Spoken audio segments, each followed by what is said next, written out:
Hello mga ma'am and dad, another day, another vlog. Ito yung first day na sinundo namin si Ate Yumi sa kanyang driving lesson. Sasaya ng mga bata nang makita nila yung ate nila. After niya, nag-dinner na kami dito sa FOWA. Itong sakto, medyo maulan, maambon, kaya ayan, nagkayayaan na lang kumain ng mga beef noodles. Ito pala yung mga menu nila, Vietnamese resto to, plus may Thai food din po sila. Pause na lang guys para makita nyo yung kanilang menu. Ito masarap din yan, yung para mga gulay noodles, tapos lalagyan mo siya ng Vietnamese sauce. Ayan, maraming pagkain dito na halos lahat guys masasarap. Di rin naman ganun kamahal yung price range nila, and kung hindi kayo ganun katakaw kumain, good for sharing na rin yung isang order nila. Ito naman yung mga Thai food. Kung nagka-crave kayo sa Thai, ang sasarap din ng luto nila. Ayan, kita nyo, hindi gaano kamahal. Crave din ako sa Thai food, kaya order ako ng pad Thai. Gusto ko nga rin ng tom yum, kaya lang wala akong kasamang kakain kasi medyo spicy siya, kaya sabi ko pass na lang. Pero hindi sa lahat ng mga resto ng FOWA may kasama siyang Thai food. So dito sa SM Fairview, and hindi ko alam sa iba pang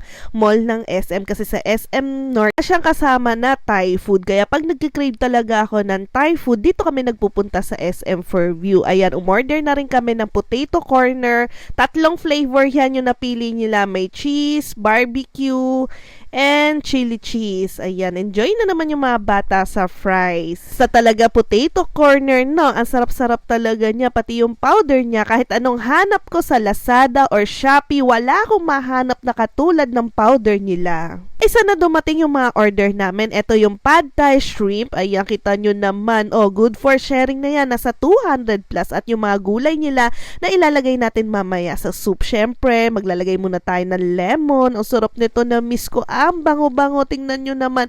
Umuusok-usok pa. Kaya pag nagkikrave ako sa pad Thai, ito talaga yung naiisip kong kainan sa FOWA, sa SM Fairview, kasi nga meron silang Thai food. Nako, napakasarap guys. Habang ine-edit ko ngayon guys, ay talagang naglalaway na naman ako sa kanya. Sa dami ng servings, kahit 3 kayong maghati, okay lang. So guys, nag-crave ako sa pad Thai.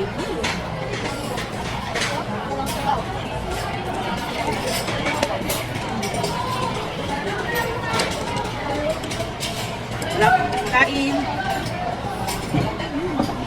Kung nagki-crave din kayo sa pad Thai guys, go na kayo dito sa SM Fairview sa FOWA. Talaga naman hindi ako mapapahiya sa inyo. Si Daddy Ariel, ito yung in-order niya for beef noodles, kasi meron din yan chicken and seafood. Tapos nakihingi na lang ako kay Daddy Ariel ng konti kasi favorite ko din yan. Nilalagay ko tong mga basil, toge, lemon, ganyan yung pagkain niyan. Yung iba, hindi na nilalagay yung mga sauce na red kasi nga, nag-iiba daw yung lasa. Parang gusto nila beef lang yung lasa. Pero kung Vietnamese ka, ganyan po maglagay ng mga sauce sa iyong pagkain para talaga makuha mo yung lasa ng pagka-Vietnamese food ng pho bo. And ang sarap-sarap niya, grabe. Pag ako nagluluto nito sa bahay, napakatagal lutuin, ilang oras mo siyang pakukuluan, pero saglit mo lang kakainin. Kapag wala akong time magluto, magbabad sa kusina, eto yung takbuhan namin para masatisfy yung aming craving sa Vietnamese food. Ang sarap-sarap talaga niya. Diba nakapag-try ng kumain dito? Kung hindi pa, nako, itry nyo na, nahuhuli na kayo mga mamshi.